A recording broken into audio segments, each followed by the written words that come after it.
Classes DElEd online classes की ओर से समस्त छात्रों का हार्दिक स्वागत है।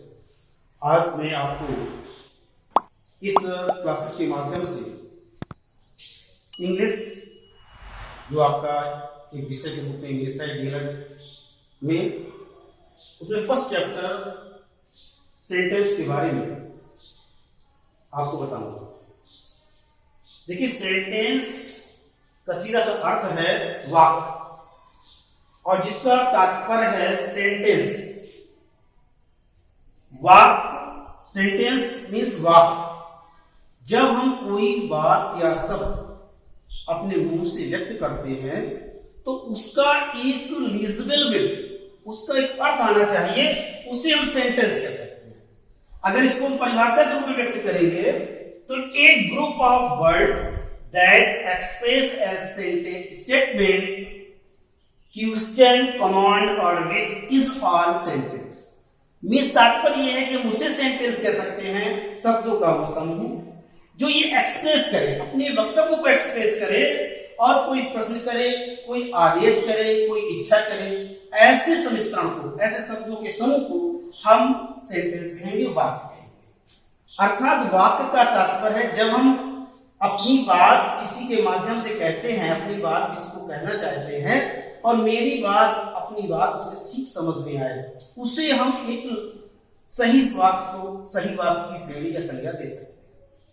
देखिए, वाक्य शब्द शब्दों से मिलकर बनकर तैयार होता है। एक संपूर्ण वाक्य में 3 बातें होनी अति आवश्यक है, मतलब 3 मुख्य बिंदु, तभी वो वाक्य की श्रेणी में आएगा। सबसे पहली बात है कि first it begin to capital letters. कोई भी वाक्य अगर आप बनाते हैं तो उसमें पहला शब्द कैपिटल लेटर होना अनिवार्य है, नहीं तो उसकी सार्थकता व्यर्थ है। दूसरी बात, प्रत्येक वाक्य में हमें इंड मार्क का अवश्य उद्बोधन करना चाहिए, इंड मार्क अवश्य दिखाना चाहिए कि हमें ये तो पता चले कि वाक्य कहां से शुरू हुआ और कहां तक समाप्त हुआ है। तीसरी बात, one main clause is depend. इसमें एक सबसे मुख्य बात ये होती है कि प्रत्येक वाक्य उसके कर्ता और क्रिया पर आधारित होता है, सब्जेक्ट और उसकी एंड वर्ब, प्रत्येक का सब्जेक्ट और वर्ब पर आधारित होता है। इस प्रकार से यदि 3 बातें हमारे सेंटेंस में हैं तो वह सेंटेंस एक आपको सही अर्थ प्रस्तुत करेगा और उसके माध्यम से आप उसके अर्थ को समझ पाएंगे और उसमें सही रिस्पॉन्स दे पाएंगे। देखिए, सेंटेंस, काइंड ऑफ सेंटेंस क्या होता है? काइंड ऑफ सेंटेंस का तात्पर्य है सेंटेंस के प्रकार। देखिए, सभी ने पढ़े होंगे कि काइंड ऑफ सेंटेंस वाक्यों के प्रकार, जैसे कि सबसे पहले आता है, हम लोगों ने पढ़ा असर्टिव करके। देखिए, जब डीएलएड लेवल पर आते हैं बच्चे तो हमने उसको थोड़ा स्टेबलाइज भी करके पढ़ा। तो यहां पर है डिक्लेरेटिव सेंटेंस। डिक्लेरेटिव सेंटेंस क्या है, इसको आप समझना है। ये स्वीकारात्मक वाक्य है। डिक्लेरेटिव सेंटेंस भी स्वीकारात्मक, जिसे हम कहते हैं साधारण वाक्य। इसका तात्पर्य है एक जनरल सा वाक्य, जनरल स्टेटमेंट, जनरल सा वाक्य। और उसका क्या तात्पर्य, which is about any fact is known, मतलब कोई कारण जाना जाए, एक कोई हमारे पास डिक्लेरेटिव होने का कारण होना चाहिए, उसे ही हम डिक्लेरेटिव सेंटेंस कहते हैं। बनेगा कैसे डिक्लेरेटिव सेंटेंस, देख लीजिए। प्रत्येक डिक्लेरेटिव सेंटेंस को बनाने के लिए एक उपयुक्त कर्ता होना चाहिए, उसकी एक उपयुक्त क्रिया होनी चाहिए और इसके बाद उसका एक ऑब्जेक्ट होना चाहिए, तभी एक वाक्य बनकर पूरा कंप्लीट होता है। तो हम बात कर रहे थे डिक्लेरेटिव सेंटेंस। तो एक एग्जांपल लेते हैं और इस एग्जांपल के माध्यम से समझने का प्रयास करते हैं। देखिए, लिखा है he does his work properly। तात्पर्य ये हुआ कि वह अपना काम सही से करता है। अब इसको आपको कैसे अनुमान करेंगे डिक्लेरेटिव सेंटेंस? तो देखिए, हम ये मान लेते हैं कि यू आर सपोज, आपने माना कि to do your work properly, कि तुम अपना काम सही से करते हो। तो इसमें एक सार्थक सेंटेंस का प्रोवाइडेशन हुआ और सार्थक सेंटेंस आपको मिला कि मैंने माना कि वह अपना काम सही से करता है, कर रहा है। तो इस प्रकार से जो भी स्वीकारात्मक या फिर बिल्कुल सेंस सिंपल तौर पर निकलता है वो डिक्लेरेटिव सेंटेंस के अंतर्गत आता है। तो आपको जब कोई वाक्य में सही प्रॉपरली अर्थ समझ में आ जाता है तो डिक्लेरेटिव सेंटेंस के अंतर्गत आता है। इस प्रकार से डिक्लेरेटिव सेंटेंस आपका क्लियर हो गया। अब हम बात करते हैं इसके सेकंड पार्ट से, नेगेटिव सेंटेंस। नेगेटिव का सीधा तात्पर्य है कि जिस वाक्य में, जिस शब्द में हमें नकारात्मक, not true, cancel, it's, many words, बहुत से वर्ड हैं जिनको आप नेगेटिव सेंटेंस के रूप में समझ सकते हैं। डिफिनेशन के रूप में समझिए कि हु सेंटेंस एक्सप्रेसेस, जो वाक्य यह व्यक्त करते हैं क्या नॉट ट्रू, ये बात गलत है, या और इनकरेक्ट, यह बात ये असत्य है। ये नेगेटिव एडवर्ब, जिनका एडवर्बेशन होता है negative, has to be added in order, जिसमें नकारात्मक आदेश की प्रस्तुति होती है। तो नेगेटिव और कैंसिल, या कोई चीज मना की जाती है, कैंसिल की जाती है, वैलिडिटी ऑफ द सेंटेंस, ये उस वाक्य की वैधता पर आधारित होता है, निर्धारित होता है। तो नेगेटिव सेंटेंस सरल शब्दों में आप समझ सकते हैं कि जहां पर आपको निषेधात्मक, नकारात्मक तत्वों का समावेश मिले, अर्थात जहां पर आपको इन शब्दों का अर्थ एक्सप्रेस करने को मिले, नॉट ट्रू और इनकरेक्ट, और यहां पर लिखा है एक सेंटेंस की वैलिडिटी और कैंसिल, इन शब्दों को ध्यान रखते हुए आप नेगेटिव सेंटेंस के अंतर्गत ला सकते हैं। जैसे मान लीजिए हमने एक वाक्य लिखा और एक इसकी सबसे बहुत ही इंपॉर्टेंट बात है कि नॉट शब्द को जो प्रयोग किया जाता है, जो नॉट शब्द यूज किया जाता है, वो फर्स्ट ऑक्सिलरी, जो ऑक्सिलरी वर्ब होती है, सहायक क्रिया होती है, इसके पहले यूज किया जाना चाहिए, क्रिया के पहले यूज किया जाना चाहिए। मतलब हेल्पिंग वर्ब के बाद और ऑक्सिलरी वर्ब के जस्ट पहले और हेल्पिंग क्रिया के बाद इसका प्रयोग होना चाहिए। ये पॉजिटिव सेंटेंस में आपको हमेशा याद रखना है कि जो इसकी मुख्य वर्ब होती है उससे आपको सहायक क्रिया के जस्ट बाद नॉट को यूज करना है, तभी आपका एक सही अर्थ निकल पाएगा। देखिए जैसे मान लीजिए हमने एक वाक्य ले लिया, आई एम प्लेइंग, आई माने मैं, एम माने हूं, प्लेइंग माने खेल रहा हूं, मैं खेल रहा हूं। अब इस वाक्य को आपको नकारात्मक बनाना है तो आपका जो सब्जेक्ट है वो ही रहेगा, आई को आई कर देंगे, आई सहायक क्रिया एम है तो एम कर देंगे, आई एम नॉट, नहीं, आई एम नॉट प्लेइंग, मैं नहीं खेल रहा हूं। इसी प्रकार से सब्जेक्ट, वर्ब फर्स्ट, फिर वर्ब में जो अगर आपका जो है नकारात्मक है तो डू या डज का प्रयोग करेंगे, अगर आपका सिंपल है तो ऐसे एस लगाएंगे, उसे अपनी कंडीशन के अनुसार यूज करते हुए प्लस ऑब्जेक्ट अर्थात कर्म को व्यक्त करेंगे। इस प्रकार से आप समझ लीजिए कि किसी भी नकारात्मक वाक्य को बनाने के लिए सबसे पहले कर्ता, इसके बाद सहायक क्रिया, इसके तुरंत बाद नॉट, और इसके बाद उसकी मेन वर्ब, और इसके बाद ऑब्जेक्ट का प्रयोग करेंगे, नकारात्मक वाक्य बन जाएगा। ध्यान रखिएगा उसकी कंडीशन टेंस पर आपको ध्यान देना है, सभी में एक साथ काम नहीं करना है आपको। डू नॉट जहां पर यूज होना है वाक्य के कर्ता के अनुसार डू डज नॉट का यूज करते हुए वाक्य को बनाना, जिस सेंटेंस में होगा उसके आधार बनाना।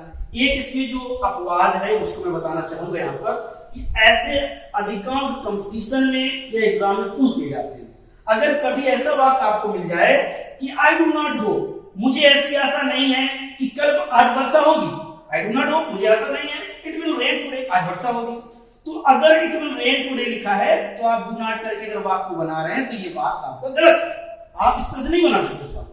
मुझे आशा है, देखिए इसमें कंडीशन चेंज करना पड़ेगी, और तभी आप अक्सर कंपटीशन में एग्जाम में ऐसे वाक्य पूछ लिए जाते हैं और बच्चे गलत कर देते हैं।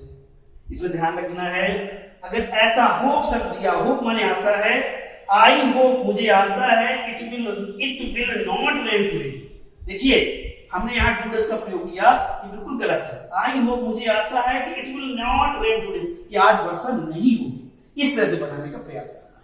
आप समझ लीजिए हमने डिक्लेरेटिव सेंटेंस आपको बताया, नेगेटिव सेंटेंस आपको बताया, क्योंकि पिछले डीएलएड एग्जाम में इससे क्वेश्चन पूछा गया था कि ही से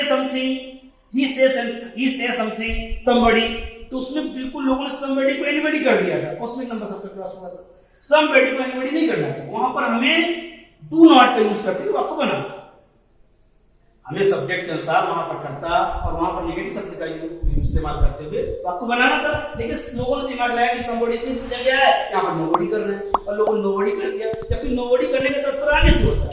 तो पिछले एग्जाम में ये पूछा जा चुका है, एक नेगेटिव यहाँ से चेंज एज डायरेक्टेड के रूप में वाक्य पूछा गया है, तो ये आप समझ गए। तो हमने अभी तक फर्स्ट नंबर में पढ़ा डिक्लेरेटिव सेंटेंस, सेकंड नंबर पर नेगेटिव सेंटेंस, अब इस पर आए इंटरोगेटिव सेंटेंस, जिसका हमारा तात्पर्य है प्रश्नवाचक वाक्य।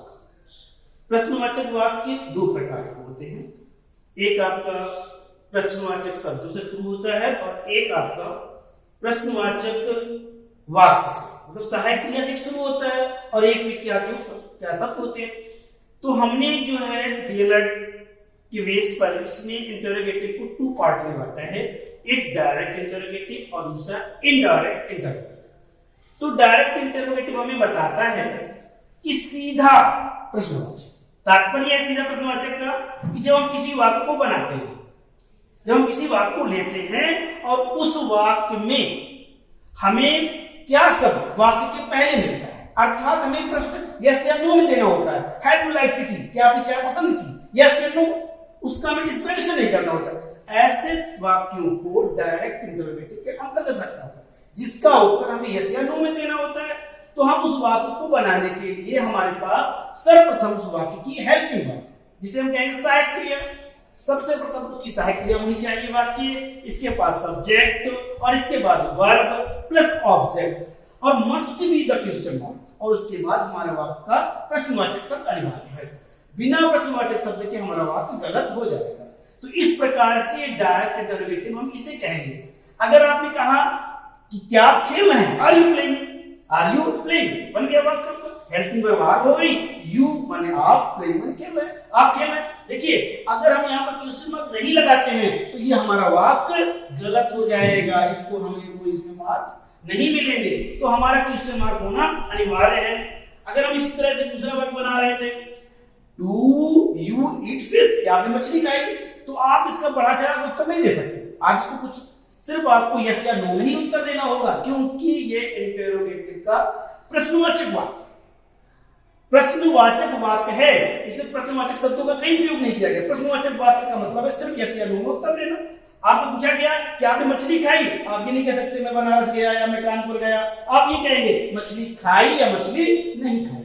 ये आपका डायरेक्ट इंटरोगेटिव होता है और स्टैंडर्ड लेवल पर आपसे ऐसे पूछा जाता है, क्वेश्चन मार्क और क्वेश्चन वर्ड करके नहीं पूछा जाएगा। आपसे जब भी पूछा जाएगा तो आपसे डायरेक्ट इंटरोगेटिव क्या होता है, और आप इनकी बेसिक लेवल पढ़ेंगे तो आपको पढ़ाया जाएगा क्वेश्चन वर्ड और क्वेश्चन मार्क। लेकिन ये डीएलएड आप डीएलएड कर रहे हैं, डीएलएड के लेवल से आपको डायरेक्ट और इनडायरेक्ट इस लेवल को समझना होगा, कंपटीशन में भी लेवल समझना होगा आपको।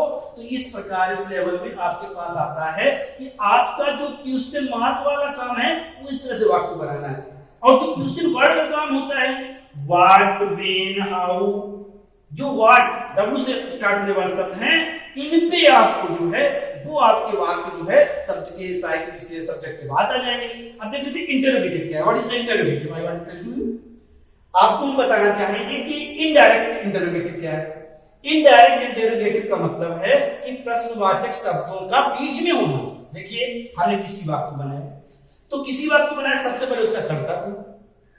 अब हमने कर्ता ढूंढ लिया, ये बिल्कुल सही बात है, लेकिन अब हम आपसे ये पूछेंगे कि कर्ता आपने ढूंढ लिया तो क्या प्रश्नवाचक शब्द को पहले रखेंगे या बाद में रखेंगे? तो आपको प्रश्नवाचक शब्द पहले रखना होगा। अगर कब, कहां, कैसे, क्यों कोई भी शब्द है तो उसको पहले रखना होगा। इसके बाद आपको इज, आर, जो भी उसकी हेल्पिंग वर्ब होगी वो रखना होगा। इसके बाद आपको उसके वाक्य के मेन वर्ब पे जाना होगा। इस तरह से वाक्य आप बना पाएंगे। देखिए आप कहते हैं आपके पास जब डब्ल्यू वाले शब्द होते हैं can be used in any interrogative sentence before auxiliary verb. इस बात को हमें याद रखना है कि जब भी डब्ल्यू वाले शब्द हो तो can be used in any interrogative sentence before auxiliary verb. उस ऑक्सिलरी वर्ब के पहले हमें उन शब्दों का प्रयोग करना होता है, सहायक क्रिया के पहले इन शब्दों का प्रयोग करना होता है। ये बात आपको 100% याद रखनी है। देखिए इनडायरेक्ट इंटरोगेटिव में उन्होंने कहा है कि व्हाट इज हिज नेम। ये क्वेश्चन डायरेक्ट में पूछा गया आपसे कि व्हाट इज हिज नेम, उनका नाम क्या है, उनका नाम क्या है। अब आपको ये समझ में नहीं आ रहा है इसमें हम क्या करें। तो देखिए इसको कैसे आपको डोमिनेट करना है, कैसे बताना है कि आई वांट टू नो। देखिए तुमको सीधा समझ में आ रहा है, मैं ये जानना चाहता हूं कि उनका नाम क्या है। इस तरह से आप एक्सप्रेस करेंगे। आप ये नहीं करेंगे what is your name, where do you live. ये थोड़ा सा इसको स्टैंडर्डाइज लेवल पर लाना पड़ेगा, समझना पड़ेगा कि अगर वाक्य पूछा गया व्हाट इज हिज नेम, ये डायरेक्ट में है और इसको आप इंटरोगेटिव में कन्वर्ट करिए तो आपको कन्वर्ट करने की इस विधा को अपनाना पड़ेगा, इस रूल्स को फॉलो करना पड़ेगा कि वे जानना चाहते हैं तो उसका नाम क्या है। ये इंटरोगेटिव है। इंटरोगेटिव के 2 पार्ट्स आपको मैंने पहले बताए, 2 पार्ट्स होते हैं। पहला पार्ट होता है क्वेश्चन वर्ड वाला, इसमें क्वेश्चन आपको क्वेश्चन मार्क लगाना है, और दूसरा डब्ल्यू हु वर्ड वाला होता है। ये 2 शब्दों से आपके इंटरोगेटिव वाक्य बनते हैं। एक तो वो होता है जिसमें उत्तर यस या नो में देना होता है, और दूसरे डब्ल्यू वाले शब्द होते हैं। इस प्रकार से इंटरोगेटिव सेंटेंस को 2 भागों में बांटा गया है। यहाँ पर डायरेक्ट और इनडायरेक्ट 2 भागों में बांटकर बताया गया है। इसलिए कहां पर हमें यस नो उत्तर देना है, उसमें हमें क्या करना है, सबसे पहले हेल्पिंग वर्ड रखनी है। इसमें हमें क्या करना है, हेल्पिंग वर्ड पहले नहीं रखनी है, इसमें हमें सबसे पहले जो डब्ल्यू वाले शब्द आए हैं उनको रखना है। इसके बाद हमें सहायक क्रिया यूज करनी है, इसके बाद हमें सब्जेक्ट लाना है। इस प्रकार से हम बात करेंगे first class interrogative, first class के साथ इंटरोगेटिव वाक्य को बनाएंगे।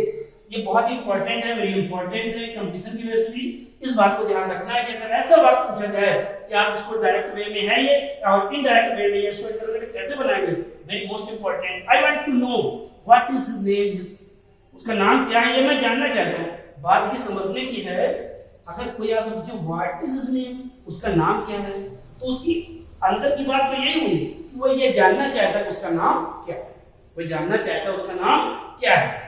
That's all. ये बात आपको समझ में आ गई कि इंटरोगेटिव वाक्य 2 प्रकार से आप इसको बना सकते हैं, 2 प्रकार से इसको बनाना। इस तरह से 2 प्रकार से इंटरोगेटिव वाक्य बनेंगे, क्वेश्चन मार्क और क्वेश्चन वर्ड। सिर्फ 2 ही टाइप है इंटरोगेटिव समझने को। ये तीसरा पार्ट था आपके सेंटेंस। अब इसी के साथ हम सेंटेंस नंबर 4 में आते हैं। इस सेंटेंस के प्रकारों में आप चौथे प्रकार में आए हैं, तो उसका है इंपरेटिव सेंटेंस। इंपरेटिव सेंटेंस का तात्पर्य है एडवाइस सलाह, इंस्ट्रक्शन निर्देश, रिक्वेस्ट निवेदन, कमांड ऑर्डर आदेश। तो इस तरह से इंपरेटिव सेंटेंस का तात्पर्य सीधा सा है आज्ञा सूचक वाक्य। जब हम अपने शब्दों में किसी को सलाह दें, निर्देश दें, निवेदन करें, आदेश करें, ऐसे शब्दों का भावार्थ निकलने पर इंपरेटिव सेंटेंस होता है। सीधी सी कंडीशन है, इसमें कुछ भी नहीं है। आपको एडवाइस समझ में आती है, इंस्ट्रक्शन निर्देश समझ में आते हैं, निवेदन समझ में आता है या कमांड आदेश समझ में आता है, तो आपको सीधा सीधा में जाना है। डोंट बी वरीड, कुछ भी नहीं सोचना, सीधा सा इंपरेटिव सेंटेंस, आज्ञा सूचक वाक्य।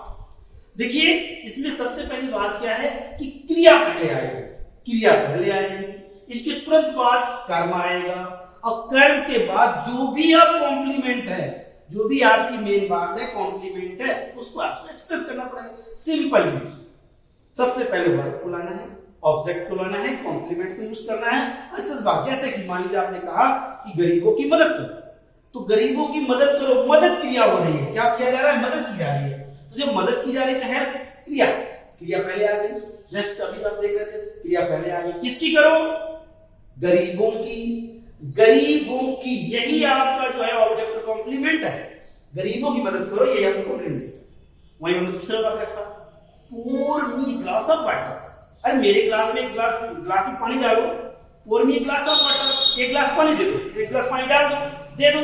तो आप देखिए क्या करना है, pour me, उड़ेलना, डालना, एक ग्लास ऑफ वाटर, पानी एक ग्लास में डाला जा रहा है।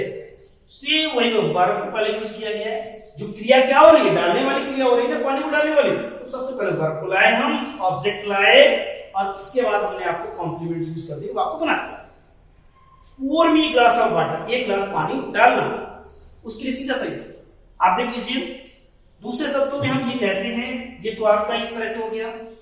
यहां पर आप देखिए, अगर आप किसी से कहते हैं कि मना करते हैं कि बेटा वहां मत जाओ, डू नॉट प्ले, खेलो मत, डू नॉट लॉफ, हंसो मत, do not make a noise, शोरगुल मत करो, डू नॉट गो देयर, वहां मत जाओ, हेल्प अस प्लीज, कृपया मेरी मदद करो, निवेदन हो रहा है।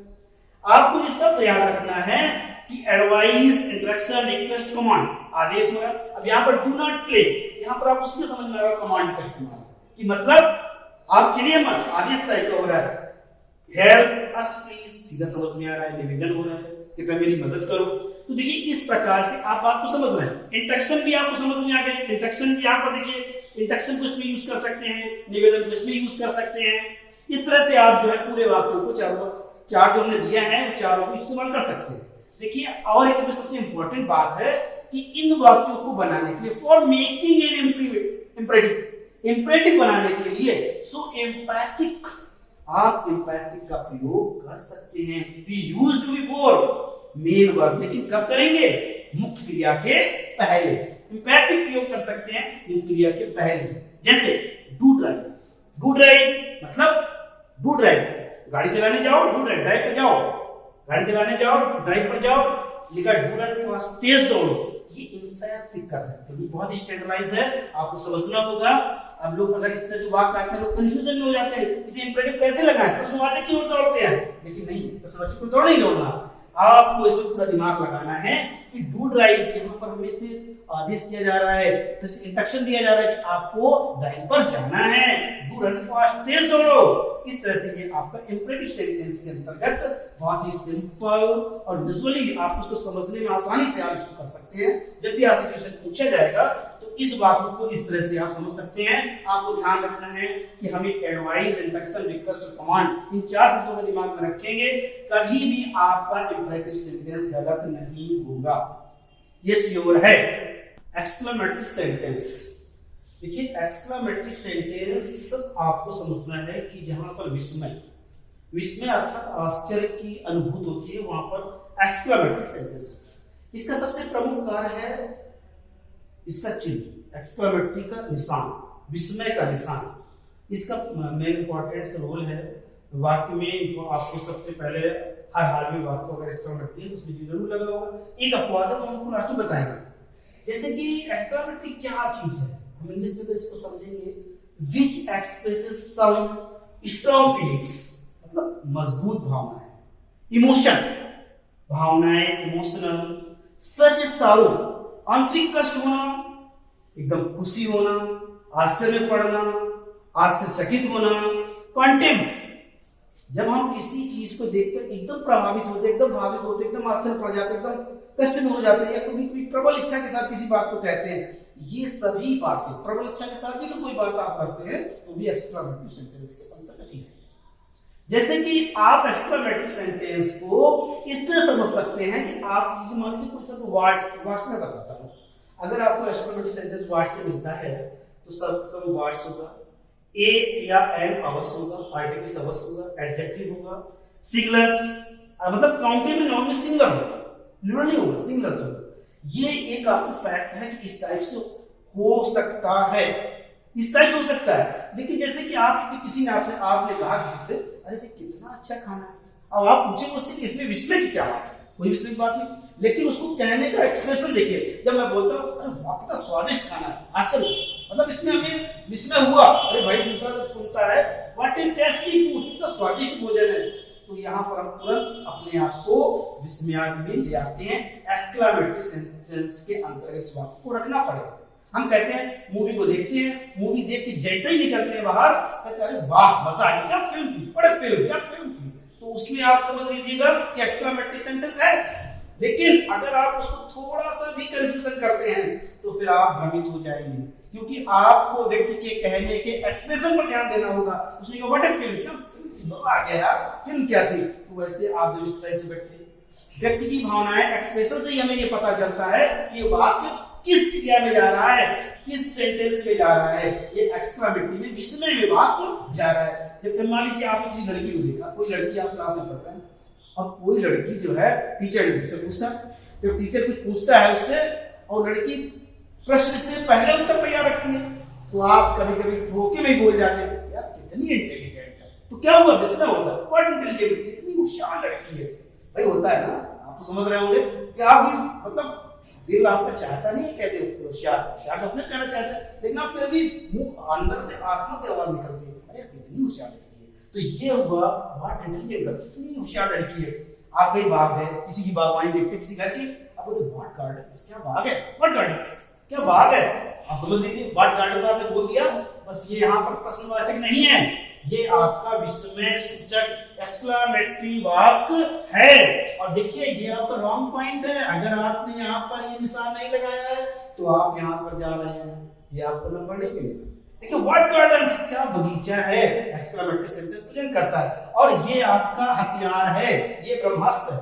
बस इसको पहचानो और दिमाग अपना लगाना है ना। ये चीज जो आपका ब्रह्मास्त्र है, लेकिन ब्रह्मास्त्र के साथ साथ थोड़ा दिमाग भी लगाना है। जैसे आप बोलते हैं अरे व्हाट इज ब्यूटीफुल गर्ल, क्या कितनी सुंदर लड़की है। अब इसमें व्हाट लगा ये मत सोचिए प्रश्नवाचक है। व्हाट इज ब्यूटीफुल गर्ल, आपके एक्सप्रेशन से पता चल रहा है कि आपको आश्चर्य हो रहा है कि इतनी सुंदर है कोई नहीं है। What is wonderful girl, what is beautiful girl, तो ऐसे आपको विश्वास बात को हो जाता है। कभी आपने सुना होगा जब आपकी क्लास में कभी स्कूल में इस तरह से कोई पार्टी होती है और कोई ने अगर बढ़िया गाना गा दिया, भले वो देखने में सुंदर ना हो, अच्छा गाना गाया, यार क्या गाया है यार, देखो what is saying song, what saying song, उसने क्या गाया है, उसने क्या गाया, उससे तुरंत हो गया। देखिए विस्मय सूचक वाक्य बहुत ही अच्छे वाक्य हैं।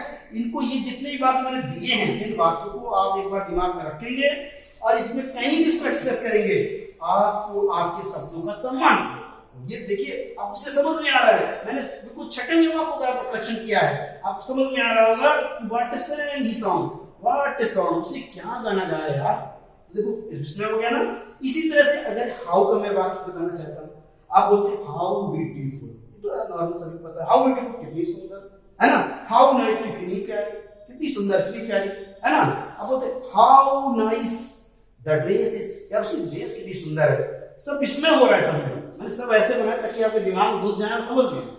देखिए सो नाइस ऑफ यू, तुम यार कितनी अच्छी हो, सो नाइस ऑफ यू, तुम यार कितने अच्छे हो, इसमें हो रहा है। ही इज सो टॉल, वो इतना लंबा है, वो इतना लंबा है, इसमें हुआ ना। इस तरह से ये विस्मयार्थ सूचक वाक्य आपको मैंने बताया, व्हाट से शुरू होने वाले, हाउ से शुरू होने वाले, सो से शुरू होने वाले, ये विस्मयार्थ सूचक वाक्यों का संग्रह है और बहुत ही अच्छे वाक्यों का मैंने कलेक्शन किया है, जिससे आप ओरली तौर पर भी इनको अपने दिमाग में रख सकते हैं। एक्सक्लेमेटरी सेंटेंस में हम आपको बता रहे हैं कि इसमें जो बहुत ही माइनर पॉइंट रहता है उसको ध्यान रखना है कि when we do not use exclamatory mark we use very. एक वेरी शब्द को लगाने से आपको जो एक्सक्लेमेशन मार्क होता है उससे आप बच सकते हैं। अगर आपको कोई वाक्य में कभी एक्सक्लेमेटरी मार्क नहीं लगा है तो वहां पर वेरी शब्द दिया होगा। जैसे कि अगर दिया है the face of this doll, the face of this doll is very beautiful, तो ये वाक्य भी एक्सक्लेमेटरी के अंतर्गत आएगा, क्योंकि ये एक अपवाद है कि यदि किसी एक्सक्लेमेटरी वाक्य में वेरी शब्द का प्रयोग कर दिया गया है तो उस वाक्य को एक्सक्लेमेटरी की श्रेणी में रखा जाता है। ये वाक्य एक्सक्लेमेटरी है, ये एक आपके पूरे एक्सक्लेमेटरी वाक्य का अपवाद है। अगर वेरी शब्द का इस्तेमाल हुआ है, स्टैंडर्ड क्लास से ध्यान रखना है कि वेरी शब्द का इस्तेमाल कर दिया गया। इसके लिए मैंने एक लाइन भी आपको हाईलाइट की है, आप इसी ने मैंने बताने का प्रयास किया कि जब कभी अगर एक्सक्लेमेटरी वाक्य निशान का प्रयोग ना मिले तो वेरी शब्द को एक बार अवश्य देख लेना। अगर वेरी शब्द दिया है तो वो एक्सक्लेमेटरी हो सकता है, ये अपवाद है और ये बहुत ही स्टैंडर्डाइजेशन है। अब मैं इसके बाद आपको उसके तुरंत बाद ऑब्जेक्टिव सेंटेंस पर लाता हूं। ऑब्जेक्टिव सेंटेंस इच्छा सूचक वाक्य, जब आपके बड़े आपको आशीर्वाद देते हैं, आपकी कामना करते हैं, आपकी दीर्घायु की बात करते हैं, ऐसे वाक्य जो मन की आत्मा से निकलते हैं उन्हें ऑब्जेक्टिव सेंटेंस कहते हैं। देखिए डिजायर माने इच्छा, विश इच्छा, जब आप इच्छा व्यक्त करते हैं मतलब अंतरात्मा की आवाज कह लीजिए इसको, इंटरनल इनर अर्थ होते हैं ना, अंतरात्मा की आवाज, उसे हम कहते हैं ऑब्जेक्टिव सेंटेंस, इच्छा सूचक वाक्य। जैसे आप देखते हैं घर में आप लोग बोलते हैं may you live long, may you live long, कहते हैं भगवान तुम लाखों साल मतलब हजारों साल जियो, लंबी उम्र हो, दीर्घायु हो, दीर्घायु हो मतलब आपकी लंबी उम्र हो। अब बस दीर्घायु हो, मे यू लिव लॉन्ग, तुम्हारी दीर्घायु हो, तो यह वाक्य आपका ऑब्जेक्टिव सेंटेंस है, क्योंकि जो आदमी दीर्घायु की आपको देगा वो अंतरात्मा से आशीर्वाद देता है, मतलब आत्मा कंठ का निकला हुआ शब्द होता है, इसलिए ये आपका ऑब्जेक्टिव इच्छा सूचक वाक्य कहलाएगा। मे गॉड ब्लेस यू, नहीं आप बोलते गॉड ब्लेस यू मतलब भगवान का आशीर्वाद आप पर बना रहे, भगवान का आशीर्वाद रहे आप पर, ऐसे वाक्य भी आपको ऑब्जेक्टिव सेंटेंस के अंतर्गत रखना होगा। फिर कहते हैं गॉड ब्लेस यू, कभी कभी ज्यादा जहां पर थोड़ा सा हट के कभी कभी मे को हटा सकते हैं, ये कोई बड़ी बात नहीं है, मे हटती वाक्य आ जाए गॉड ब्लेस यू, इसका भी वही तात्पर्य होता है कि भगवान तुम पर आशीर्वाद बनाए रखे। ये भी वाक्य ऑब्जेक्टिव सेंटेंस के अंतर्गत आपको पढ़ना है। हमने आपको पूरे सेंटेंस पढ़ा है, declarative sentence, negative sentence, interrogative sentence, exclamatory sentence, objective sentence कर रहा है, उसको इतने अपने आत्मा से विस्मय हो रहा है। हाउ, बस फिर लिखा I have got the first prize. वो बोलते अरे मैंने तो पहला प्राइज पा लिया। एक्सक्लेमेटरी हो रहा है पूरा देख रहे हो। अच्छा आपको जितने अभी तक ये सेंटेंस पढ़ाए गए हैं उन सारे सेंटेंसों से ये 10 वाक्य करेक्शन किए गए हैं। इन वाक्यों को आप समझकर आप अपना पता कर सकते हैं कि आपको वाक्य समझ में आया। देखिए सबसे पहले लिखा है प्लीज पास द साइड। मैंने बताया था कि अगर कहीं पर प्लीज, इंस्ट्रक्शन इत्यादि शब्द आते हैं तो ये आपको निवेदन, आदेश से रिलेटिव है, तो अर्थात ये वाक्य आपका इंपेरेटिव सेंटेंस के अंतर्गत है। फिर वहीं पे देखिए why did not you come to school today. आप पूछते हैं भाई आप कल स्कूल क्यों नहीं आए, तो आप क्या कर रहे हैं, प्रश्न कर रहे हैं। ये प्रश्न कर रहे हैं ना, तो क्वेश्चन वर्ड है, क्वेश्चन वर्ड है। डायरेक्ट वे में पूछ रहे हैं उससे कि इनडायरेक्ट में भाई क्यों नहीं आया, तो ये आपका इनडायरेक्ट वे में पूछा गया प्रश्न है कि आप कल स्कूल क्यों नहीं आए। तो ये इंटरोगेटिव सेंटेंस क्वेश्चन वर्ड वाला है। ये कभी एग्जाम में नहीं पूछा जाएगा कि आपका क्वेश्चन वर्ड वाला, सिर्फ आपसे ये पूछा जाएगा कि इंटरोगेटिव है या नहीं। अगला वाक्य व्हाट इज सेम। देखो इसमें सीधा दिमाग में व्हाट इज शेम। अब लोग बोलते भी हैं कॉमन शब्दों में एक्सक्लेमेटरी आ रहा है ना। अगर इसमें समुद्र के निशान नहीं लगे क्योंकि यहाँ पर व्हाट लगा रखा है, इसलिए यहाँ पर विस्मय के निशान की आवश्यकता नहीं पड़ रही है। सी स्टेट ये सोल्ड सिंपल वाक्य है, डिक्लेरेटिव सकारात्मक वाक्य, साधारण वाक्य, जनरल स्टेटमेंट। फिर लिखा है 5वें नंबर पर है do you wanted to sleep. क्या आप सोना चाहते हैं। अरे भाई पूछ रहा है सोना चाहते हो नहीं चाहते, यस इंटरप्रेटिव हो गया। हाउ ग्रेसफुल ही प्लेड, कितने मतलब अच्छे ढंग से खेला, कितने ढंग से खेला, हाउ ग्रेसफुल। आप एक्सक्लेमेटरी हो गया आपका। देखिए आहा I have got the first prize, I won the match, आपका एक्सक्लेमेटरी हो गया। इसमें लिखा do your duty. Do your duty क्या इसमें बात आ रही, अपना कर्तव्य पूरा करो, अपना कर्तव्य पूरा करो, इंपरेटिव से आगे सूची बात कर रहे हैं। फिर लिखा व्हाट ए लकी मैन। अरे मैंने बताया था जहां पर विस्मय हो व्हाट ए लकी मैन, देखो कितना भाग्यशाली आदमी है, उसको इतनी सुंदर बीवी मिली है। बस ये आपको हो गया exclamatory. How may God bless you. मैंने बताया था जहां पर अंतरात्मा से कोई बात कही गई हो ऐसे वाक्य आपके ऑब्जेक्टिव सेंटेंस के अंतर्गत आएंगे। आप इसको अच्छे से पढ़ लीजिए और आपको पूरे सेंटेंस से कोई भी वाक्य आएगा आप उसमें आपको कोई भी गलती होने की संभावना नहीं है, बिल्कुल गलती नहीं है। कृपया आपसे निवेदन है यदि आपको ये अच्छा लगे तो हमारे चैनल को लाइक करें, सब्सक्राइब करें और आगे फॉरवर्ड करें।